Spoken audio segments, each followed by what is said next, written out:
अगर दो ऐसे जीव इस दुनिया में रहेंगे तो शायद वे आगे और भी ऐसे जीव पैदा कर देंगे और इससे पूरी मानवता के लिए खतरा पैदा हो सकता है। विक्टर के इन शब्दों में डर भी था और घमंड भी। उसने राक्षस को तुरंत वहां से चले जाने के लिए कहा। उस पल वह पूरी तरह भूल गया कि इस राक्षस के जन्म का असली कारण वही खुद था। उसी की जिद और जुनून ने इस जीव को पैदा किया था और अब वही उसे एक बेकार चीज की तरह ठुकरा रहा था।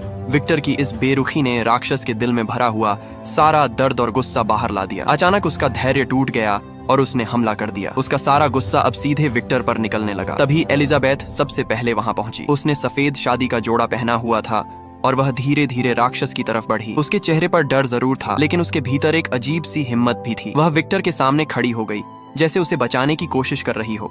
लेकिन अगले ही पल सब कुछ बदल गया। एलिजाबेथ का खून जमीन पर गिरा और उस दृश्य ने राक्षस के अंदर बची हुई आखिरी समझ भी खत्म कर दी। उसके अंदर का संतुलन पूरी तरह टूट गया। उसने गुस्से में विलियम को भी दूर फेंक दिया। फिर उसने खून से सनी दुल्हन को अपनी बाहों में उठाया और सबके सामने से शांत चेहरे के साथ वहां से चला गया। उस समय वहां मौजूद हर इंसान के चेहरे पर या तो डर था या घृणा।